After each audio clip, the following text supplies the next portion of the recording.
საღამო მშვიდობისა განსხვავებული აქცენტები ახალ სეზონს იწყებს. მე ეკაკვე სიტაძე ვარ. სამ დღეში დაღუპული სამი პატიმარი, ამას გარდა ციხეებში გარდაცვლილი ადამიანები ლევან კორტავა, გიგა ფარტენაძე, გოგა ძველაია, ჯიდო ფირცხელიანი, გელა ჯაყელი. საფეთქელთან აქ პირდაპირ დარტყმული ისე მაგრად, რომ საფეთკელი გახეულია და მოკერილია. ყელი გადაჭრილია, გადატეხილია. ლავიწები დამტრეულია. კორტავასა და ფარტენაძის შემთხვევაში დადასტურებულია, რომ ისინი პატიმრებმა ცემით მოკლეს. დანარჩენ სამთან დაკავშირებით კი მათ ოჯახებს სერიოზული ეჭვები გააჩნიათ. გარდაცვლილი პატიმრები ციხეებში და გახშირებული კრიმინალი გარეთ. დღეს ჩვენ გაჩვენებთ, რა კავშირი აქვს ამ ორ მოვლენას ციხეებში არსებულ მდგომარეობასთან. როგორ დაიბრუნეს ეგრეთ წოდებულმა ავტორიტეტებმა გავლენა სასჯელ აღსრულების დაწესებულებებზე და როგორ აისახება ეს ყველაფერი კრიმინალურ ვითარებაზე. ანონიმურმა წყარომ ჩვენს გადაცემას მიაწოდა შინაგან საქმეთა სამინისტროს მიერ ძირითადად 2013 წელს გაკეთებული აუდიო ჩანაწერები, რომლებიც ნათლად ადასტურებს, რომ პენიტენციალურ სისტემაში დიდი ხნის წინ დავიწყებული ეგრეთ წოდებული კანონიერი ქურდების მიერ დამყარებული წესრიგი აღდგა. აუდიო ფაილებში, რომლებსაც ახლა მოგასმენინებთ, ხდება სასჯელ აღსრულების სხვადასხვა დაწესებულებაში მყოფი ქურდებისა და მაყურებლების მონაწილეობით გამართული ხანგრძლივი სატელეფონო კონფერენციები. ეს ეგრეთ წოდებული ვირტუალური სხდკები სისტემატიურ ხასიათს ატარებს და მათი სქემა შემდეგნაირად გამოიყურება. პატიმრობაში მყოფი კანონიერი ქურდები და კრიმინალური ავტორიტეტები სასჯელ აღსრულების სხვადასხვა დაწესებულებაში განთავსებული სტაციონარული სატელეფონო აპარატებიდან დათქმულ დროს თავისუფლებაზე მყოფ თავიანთ თანამზრახველებს უკავშირდებიან, რომლებიც ციხეებიდან შემომავალ ზარებს სატელეფონო კონფერენციის რეჟიმში რთავენ და საშუალებას აძლევენ როგორც მსჯავრდებულებს, ასევე თავისუფლებაზე მყოფ კანონიერ ქურდებსა და კრიმინალურ ავტორიტეტებს ერთმანეთს შორის საქმეები გაარჩიონ. მათ შორის გადაწყვიტონ ისეთი საკითხები, როგორიც არის ეგრეთ წოდებული ოფშიაკის შეგროვება, ნაღდი ფულის სახით ან საბანკო გადარიცხვების გზით, დაპირისპირებულ კლანებს შორის კონფლიქტური სიტუაციების მოგვარება, ფიზიკური ანგარიშწორება, როგორც ციხეების შიგნით, ისე გარეთ. ხო, დარეკავენ, ახლა იმიტანაც რეკავენ, იგუთიდანაც და იქიდანაც. საიდან, სანიზაში? ხო, და ორივე შევაერთო? ხიეთ, კაცო მე. აუ, მე ორი ზონა ერთევა.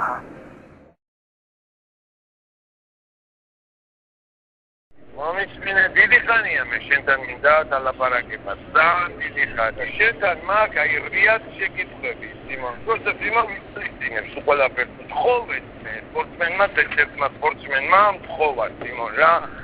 მე სიმონ შემოგთავაზო სიმონ, აი ამდენი ტელეფონში სიმონ, რომ ჩვენ ის არ დავიწყოთ სიმონ, მოიხადე ბოდიში და ამაზე ჩვენ პატროქნა არ გაგხდება სალაპარაკო რა და შენ ლაპარაკი გინდა ახლა ამ ტელეფონში ყველა თემა გინდა რომ ვილაპარაკოთ. რა იცი შენ ჩემზე თუ შენ ვაფშე მე აქ ვიცნობ თუ ვის განიცდი ჩემზე ახლა შენ გამაგებინე ერთი თუ პუჭურას განიცდი მე პუჭურასთან თუ იცი პუჭურასთან ყველაფერი კაი იცი და ვიღაცებაში რაღაცამაც გამწარებულმა ვიღაცამ სიმონ მოგიყვა ხათნა გასვა კი არა სიმონ ბიჭო შენ მომისმინე ჯერატონით მე ლაპარაკები უარ გინდა გაკიხიო ბიჭო დინგი აგიმასა და აგინებს იმას იგიმასა აგინებს დამას, მაგრამ ბაქშომის სასტავი გაითვალისწინებს იგე იმასას, გაიგე? ხო და სარდატური თვიჟენია რო არ წევიდეს და გული რო არ გაგვისდეს და მაგათრო დედა შენ უთხარი გურდებო ხარ და ბუჟდენიაში მე წავალ სისტემის გურდებთან ეს ბავშვი არის ხოდი გადავალ მე სისტემის გურდებთან სისტემაშია მომხდარი გაიგე და კიდო იგესაც მოუყვებ და იქ კიდო ჩვენ მივწდებით კიდო მაგ გაიგე დავარეკიეთ სვავოდეთ და შენზე მოგასმიცა ვარ, არ ხდებათ, მოდეთ და შუს ხელში ორა იყოს იმნაირი ამბავი. აქედან რო ჩაერევიან, გაიგე, თუ იმათ არ დაუკავშირდებიან, უფლება არ აქვს ისე რომ რამე გითხრა, მაშინ რომ დაინტერესდნენ, უნდა დაურეკონ, უნდა გამოკითხონ კითხვები დაუშვან, პასუხები გაცენ და ასე შემდეგ და ეს ამათ შორის არ მოხდება, ძმაო, პრიზნავად არ გაუკეთებენ მაგენი მაგ ყველაფერს გადაუს, დაგმართებენ საშინელებას ყო, უარეს ყო გეუბნებ, საშინელება რა, გეუბნები უარეს გიზამენ, ჩემი დედავადირე ბიჭო. ერთი მან რაც შეიძლება ყველაზე კარგად მოხერხდეს სისტემაში მყოფი ან ტარიელა რო ნახო ან ვინმე გაიგე და ადგილზე რომ მან გაერხვნენ უკვე როგორ რაღაც არის მოთო აი ჩვენ მივხვდეთ სიმო გაიგე ხო ბიჭო რაღაცებია შემოსული გამიგე და ვერ აბიჭი საიდანა როგორაა გამიგე და ხო აბანო მე ხა ბაგაჩას მნიშვნელობას გამიგე საიდან რა მოდის რომ ჩვენ ვიცოდით გამიგე კონკრეტულად სიმო და აქედან გამომდინარე როგორ რაღაცა გავაკეთეთ სიმო ბიჭო, ყველა იმას ხო აქვს თავისი ნომერი რა, რა თქვენი ხო არის, ოჩე მე-15 ხო არის თქვენი. ხო. Короче, რაც ამოვა სიმონ, გაიგე 15 იმითი რა ქვია სიმონ რა, ერთეულით რა, ლარი იქნება თუ 100 კილო, მეტი რომ მივხვდეთ, მაგრამ 100 ხო იქნება სიმონ, 115 რო წავა, გვეცოდინება რომ იმენა მე-15-დან არის. აი, ვიკა 515 რო წავა, ვიღო მე-15. მეორე მე-17-ია, მეგონა 17 წამოვა. ხო, 17 წამოვა რომ გვიცოდეთ, ხო? ხო. მათი გავაკეთოთ სიმონ, ხა მე-6-საც მასე ვარ სიმონ, короче, იქიდან პირველსაც მასე ვარ სიმონ, მასე რომ ჩვენ გვიცოდეთ, ჩვენ ერთი კვირა ორ მაგის გარკვეულს უნდებით საიდან რა არის სიმონ რა. მოპოვებული აუდიო ფაილებიდან ჩანს, რომ უმრავლეს შემთხვევაში სატელეფონო კონფერენციების კოორდინაცია ერთი ცენტრიდან, ციხის რესპუბლიკური საავადმყოფოდან ხდება, სადაც ეგრეთ წოდებული კანონიერი ქურდები ტარიელ ფოცხვერია, მეტსახელად ტარასა და სპარტაკ ჯაფარიძე იხდიან სასჯელს. სატელეფონო კონფერენციებში ასევე მონაწილეობენ სხვა კრიმინალური ავტორიტეტები და ციხის მაყურებლები. ისინი აიძულებენ მსჯავრდებულებს მათთან კონტაქტზე გამოვიდნენ და ციხეში არსებულ მდგომარეობაზე ანგარიში ჩააბარონ. ის მეძმაო. ოფიგე. ვერ გავიგე. ბექავარ, შემოგიყვი. რომელი ხარ შეძმაო? გამარჯობა. დარიელი ვარ მე პორტფელი. გენაცვალი.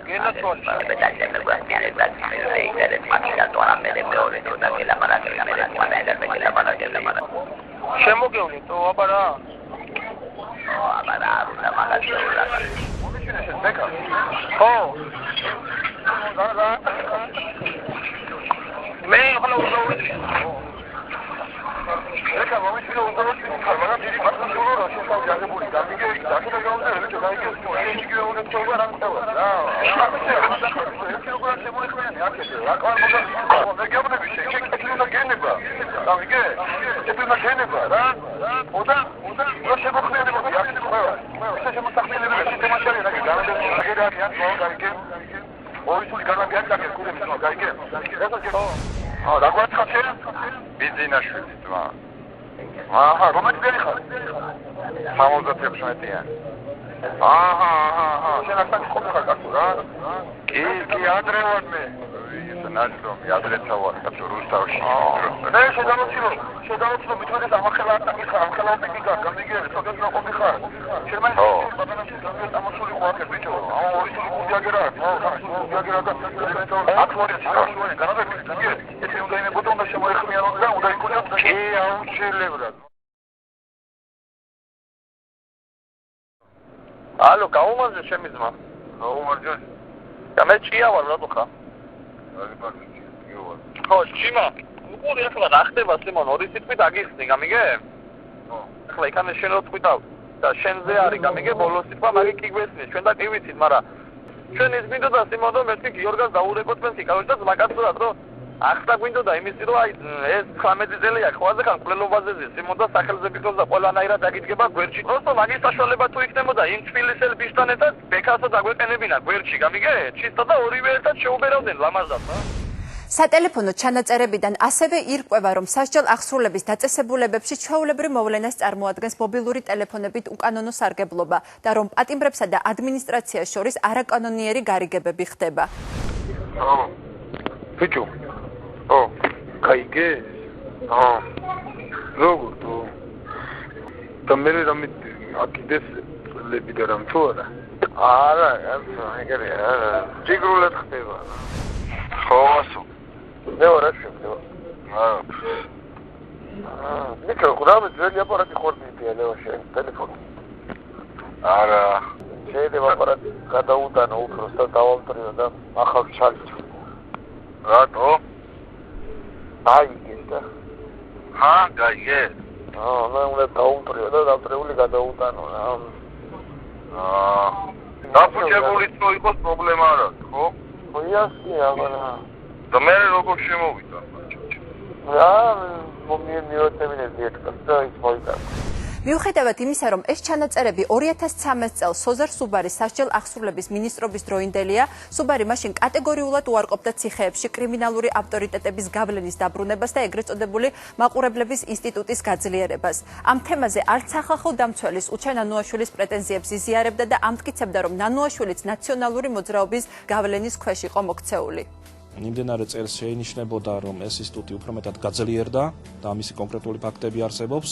საჭირო არის ამ გამოვლენებასთან ბრძოლა და ხელისუფლებამ უფრო მეტი ნაბიჯი უნდა გადადგას, როდესაც საუბარი არის მაყურებლების ინსტიტუტის გაძლიერებაზე, გამოვლინდეს და დაისაჯოს შესაბამისად. ძალიან სამწუხაროა, რომ სახალხო დამცველი უშან ანუაშვილი მოექცა აკაკი მინაშვილის რაღაცა ზეგავლენის ქვეშ და მის სიტყვების ზეგავლენის ქვეშ ვერ დაასახელებს ვერც ერთ ფაქტს, რომ დღეს უფრო ძლიერი იყოს ეს ინსტიტუტი. პირიქით, აბსოლუტურად ყველა გავლენიანი თუ ვინმე ესეთი ქურდული სამყაროს წევრი მაყურებელი ასე შემდეგ იყო არის გადაკეტილი დღეს. ხელისუფლების მმართველობის სტილი უარყოს პრობლემა და მედია და ოპოზიციური პარტიები მის ხელოვნურ, როგორც ივანიშვილი იტყოდა, აჟიტირებაში დაადანაშაულოს ახლაც წარმატებით გრძელდება. როგორც სუბარი არ აღიარებდა სასჯელ ახსრულების მინისტრობის დროს ციხეში მაყურებლების არსებობას, ასეთივე მონდომებით უარყოფენ დღეს პრემიერ-მინისტრი და შინაგან საქმეთა მინისტრი ქვეყანაში კრიმინალის გაზრდას. თუმცა ამ ჯიუტი უარყოფის მიუხედავად ბოლო პერიოდის გახმაურებულმა მკვლელობებმა და 90-იანი წლების სტილში მომხდარმა შემზარავმა დაყაჩაღებებმა სერიოზული აღშფოთება გამოიწვია და ჩვენი შვილების უსაფრთხოების თემა ყველაზე მტკივნეულ საკითხად აქცია. რამ გამოიწვია კრიმინალის გახშირება? 2012 წლის გაუაზრებელი, შეუმოწმებელი, შეუსწავლელი, უპრეცედენტო ამნისტიით და დაუსრულებელი შეწყალებებით გარეთ ჩვენსა და ჩვენი შვილების გვერდზე ქუჩაში აღმოჩნდა ათასობით ჯაშუში, მოღალატე, მკვლელი, ყაჩაღი, პედოფილი და რეციდივისტი. საუბარია ათასობით ადამიანზე, საუბარია სრულიად გაუაზრებელ ანტისახელმწიფოებრივ მოქმედებაზე, როდესაც ამ რაოდენობის, ამ კატეგორიის, ამ სტილის დანაშაულთა მასა გამოშვებული იქნა გარეთ, სრულიად უკონტროლოდ. საინტერესოა, რომ ჩვენს ხელთ არსებულ ერთ-ერთ ჩანაწერში ამნისტიის მასშტაბებით თვით ამნისტირებული პირიც კი ვერ მალავს გაუცებას. დროგი რამდენი დატოვე? 4 წელი მაჩუქეს, 4 წელი და მოედი. ოჩოცები ბარიგები, გაბრუ, ეგეთი რამე გამოვიდა ერთხელ ბარიგებს, მაშინ ჯაბამარშია ხო? იმინა როგორი ხარ? 21 წელი, 19 წელი, 18 წელი მოუხსნეს და გამოუშვეს ბიჭო. აი, ვახშერდა. დავიჭერ, რა თუ ხედა მინდა ჩამოვიდე საქართველოში გავაკეთე. ეგეთი არ არის, ჩამოდი, ჩაულებრივა, შემოგიოლე, არავინ არაფერს. იგივე, მოიგრი აღარ არის. და დღეს მდგომარეობით პოლიციას მათთან უხდება ხელახლა ბრძოლა. თქვენ როგორ წარმოგიდგენიათ მკვლელობაზე მსჯავრდებული ადამიანი, რომელიც მოიხდის 5 წელს, ყაჩაღობაზე მსჯავრდებული ადამიანი, რომელსაც ჩადენილი აქვს 7, 8, 10 და მეტი ყაჩაღობა და მოიხდის 6 წელს, 3 წელს, 5 წელს, 4 წელს, ის შეიცვლის თავის ცხოვრების სტილზეც არა. სადახარში, პარიში, ხო? კი, პარიში ვარ. დაურეგე, კაროჩე, მოუთხარი ის რამ კი საზათქო, კაროჩე, შამილა ვარ თქო და სადახარ თქო რა, კაროჩე, შენთან ნახვა მინდა თქო რა. კი ძმო, კი მაგია არ არის პრობლემა. ხუხმე, შეხვედრა და ძვლებით ტრაშა თქუი. იასნა, ბრატი. შევხავს გადაზე, ხუხმე. რა მინდა რა? იმაზე რამეზე გადაიღე რა და მე მანახე რა მაგითი ისინი რა. იმ ჩერეს ინტერნეტით რაღაც, აი გეხვეწები რა, ჩემი ძმა ხო ხარ. აი, ძვლებით ტრაშა თქუში და დაიგენი მე მანახე სკაიპში რა ბრატ. ოღონდისი არა რომ ერო ჩამოვალე ისო თქო. ჩვენ თვალწინ ხდება მკვლელობები, ჩვენ თვალწინ აუთავებენ 4 წლის ბავშვებს, ჩვენ თვალწინ პედოფილიის ფაქტებია და ჩვენ თვალწინ უამრავი მკვლელობებია. თუ თქვენ მოიკითხავთ შინაგან საქმეთა სამინისტროში ან შესაბამის სტრუქტურებში სტატისტიკურ მონაცემებს, ნახავთ რომ მძიმე კატეგორიის დანაშაულებს ჩადიან ან ამინისტრირებული ან შეწყალებული პირები. თუმცა გახშირებული კრიმინალის მიზეზები კიდევ უფრო ღრმაა და ის მხოლოდ ამნისტიას არ უკავშირდება. ჩვენს მიერ გამოქვეყნებულ აუდიო ფაილებში ნათლად ჩანს, რომ ციხეებში მაყურებლების დანიშვნა, ეგრეთ წოდებული ოფშიაკების აკრეფა და ტელეფონებით უკანონოდ სარგებლობა პრობლემას აღარ წარმოადგენს. ეს ყველაფერი კი გარეთ არსებულ კრიმინალზე პირდაპირ პროპორციულად აისახება. რა თქმა უნდა, ციხეში არსებული სამყარო და გარეთ არსებული კრიმინალი ერთმანეთთან მჭიდროდ არის დაკავშირებული, თუ მათ ეძლევათ შეუზღუდავად კომუნიკაციის საშუალება და გარკვეული, ასე ვთქვათ, მოდუნება ციხეებში რეჟიმის იწვევს გათამამებას გარეთ კრიმინალის. პატიმართა გარკვეულ რაოდენობას აქვს გარესამყაროსთან კავშირის უფლება, ისიც 6 საათამდე და არა 6 საათის მერე. ჩვენ ხედავდით, რომ პატიმრები პირდაპირ ეთერებში შვაღამისას ერთვებოდნენ ტელეგადაცემებში და შოუებში. ეს წარმოუდგენელია. ეს თუ ხდებოდა ადმინისტრაციის ნებართვით ერთი უბედურება, თუ ადმინისტრაციის ნებართვით ხდებოდა მეორე უბედურება. ერიმალობა, მოდით კიდევ შემოვიყვანოთ მაყურებელი, გისმენთ დიახ ეთერში ხართ. ჩვენ გაწუხებთ ნომერ მე-12 საჯელახსრულების დაწესებულებიდან და შესაძლებელია თუ არა თქვენთან წერილის დაწერა. საჯელახსრულების დაწესებულებიდან? 212 დაწესებულებიდან. ეს დაწესებულების თანამშრომელი სოზარ თქვენ თანამშრომელი ხართ თუ პატიმარი ხართ? სუბარის თანამშრომელი ბრძანდებით? გესმით ჩვენი? დიახ, პატიმარი. პატიმარი ბრძანდებით? დემოკრატიული ქვეყანა ვართ. პატიმარი გიკავშირდება ახლა კამერიდან? ხო, პატიმარი გიკავშირდება, იქ ტელეფონი არის, ოფიციალურად თანხაზე. კი, კარგია, რო ეს ხერხდება. გვარი მითხარით და თუ შეკითხვა არის აქტუალური და თქვენ გვარსაც მეტყვით, მე დავინტერესდები. შეეშინდა. თქვენ წარმოვიდგინეთ, როცა პატიმარი ახერხებს ტელეშოუში ან გადაცემისას ჩართვას, რაც მოახერხებს იმ პატიმარზე ბჭყალებში ზემდგომი დანაშაულებრივი სამყაროს ლიდერი იმავე ტელეფონით გარეთ. უამრავი ფაქტებია, როდესაც ხდება ვთქვათ თანხების შეგროვება, ამის მერე ციხეში შეგზავნა, ან პირიქით, როდესაც ხდება ვთქვათ იგივე დაგეგმა სხვადასხვა დანაშაულებრივი აქტების ციხის შიგნით, რაც მერე ხორციელდება მათი ასე ვთქვათ მათ მიერ კონტროლირებადი პირების მიერ და უამრავი სხვა ფაქტი, რომელსაც შეიძლება ადგილი ჰქონდეს ამ კუთხით. ნუ თქვენ იცით ასევე, რომ ძალიან ხშირია, როდესაც პირები, რომლებიც აღარ უფრთხიან არანაირად ციხეში მოხვედრას და ვთქვათ იგივე იციან, რომ მათ მიმართ არ იქნება მკაცრი სანქციები გამოყენებული, მათ იციან, რომ ციხეში, ასე ვთქვათ, მათი მეგობრები აკონტროლებენ სრულად სიტუაციას, ისინი გარკვეულწილად უფრო მოდუნებულ ვითარებაში იმყოფებიან და შესაბამისად მათი мотиваცია რომ ჩაიდინონ დანაშაული, ხანდახან არის ხოლმე გაცილებით უფრო მაღალი. Tanto magra გამოსწორდა ხო სიტუაცია? კი, მაიქით მაგრა გავაკეთე ხუშიანით ზონაში ახალი ხო გაიხსნა გაიგე. და ახალი კორპუსი და 5 სართულიანი გავიჩე და მაგრაც დადგა რა გემრიელად და ისე დავწერა ამოვედი ხუშიანად რა სიმღერა. ხო, ჩემი რეები გადაგვატანინეს ბიჭო ამ პიტა. ამათ ბიჭო შანსი რო ქონდეთ ერთი შანსი რომ უკან მოვიდნენ, ყველა უნდა დავხუცოთ. აფარა ბიჭო რა შანსი შევაკლავთ ბიჭო ჩემი შევაკლავ დაბრუნდება ზარდა ოფში ამათ დაბრუნება და ჩვენი თხაში სიმკვრივე ერთი არის გიოჯა ყველობა ვიზიტაზე როგორ ავარდი აი სვიადისტები რო არიან ხო სვიადისტები აი ეგრე ვარ ბიზნესი ბავშვი მაგარი კაცი გაიჩიტა მაგარი ხა დრეკავს უკვე უგამებია რა გასილში ნეძე რაღაცა გაზიფი არაფერი მაგრამ ყოეთი მან შვება არის ბიჭო რა მაინც Bine, văd-o gata și... E, lasă, bă, aici drăgu ăla, vereți să vede că am Asta e altă fizică acolo. E, lasă, ce am o video să fac. საჯელახსრულების დაწესებულებებში გავლენის აღდგენა მოახერხა დანაშაულებრივმა სამყარომ და გავლენის აღდგენა მათ მოახერხეს სერიოზულად. მათ დაიწყეს მსჯავრდებულების, ანუ პატიმართა მასების მართვა.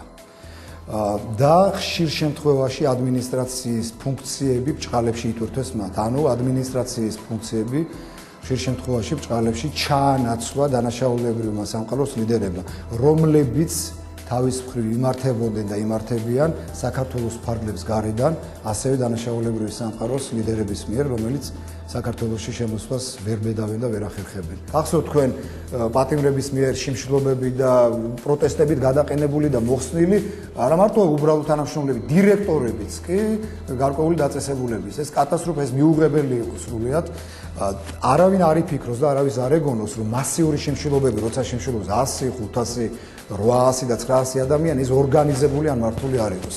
არავის არ ეგონოს, როდესაც ხდება 30, 50 ან 100 ადამიანის მიერ თვითდაზიანებები და რაღაც უბედურებები მსგავსი, რომ ეს მართული არ იყოს. თანამდებობიდან გადაყენებას მოითხოვენ. პატიმართა ერთმა ჯგუფმა თვითდაზიანებები მიიყენა არის და ბუნებრივია მათ, როდესაც წელი მოიმაგრეს ამ სისტემაში, გაუჩნდათ სურვილი და ცდუნება იმისა, რომ თავისი გავლენა ისევ განევრცელებინათ გარეთ.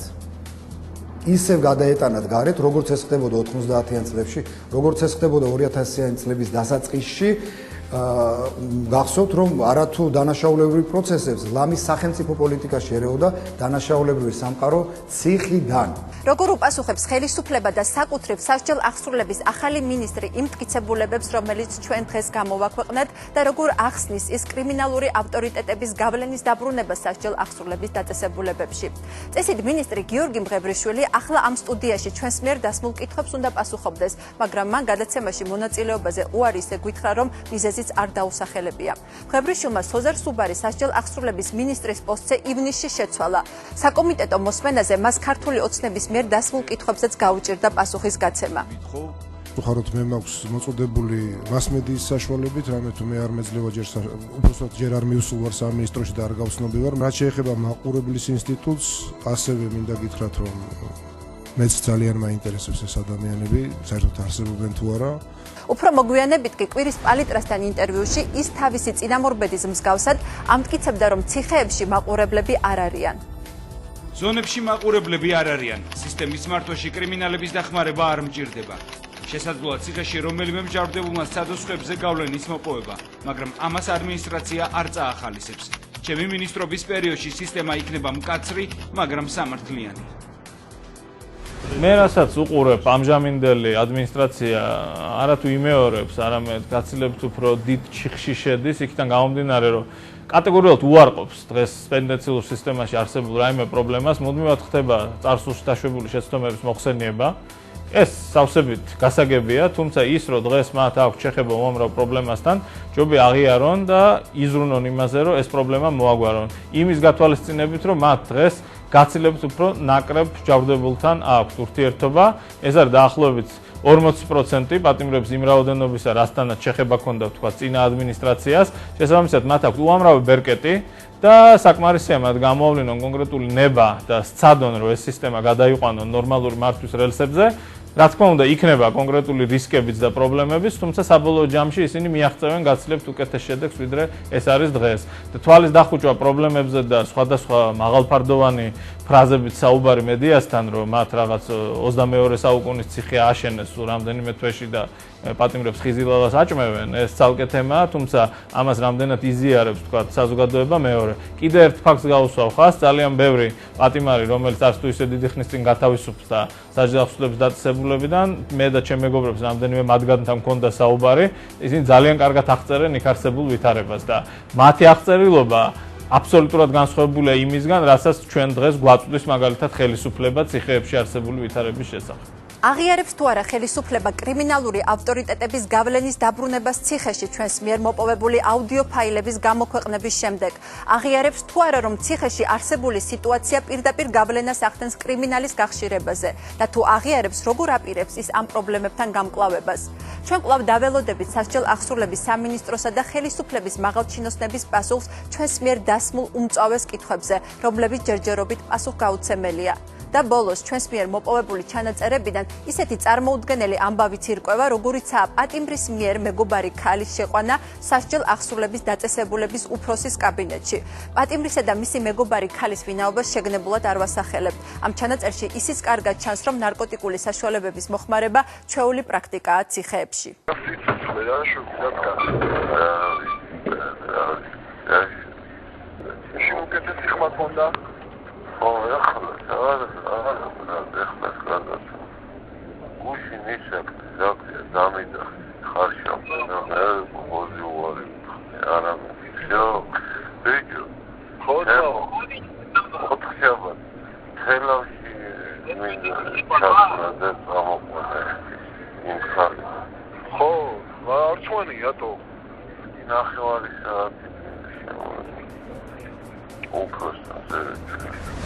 ეს იყო გადაცემა განსხვავებული აქცენტები ჩვენ ერთმანეთს ორ კვირაში შევხვდებით. დიდი მადლობა ყურადღებისთვის და კარგად ბრძანდებოდეთ.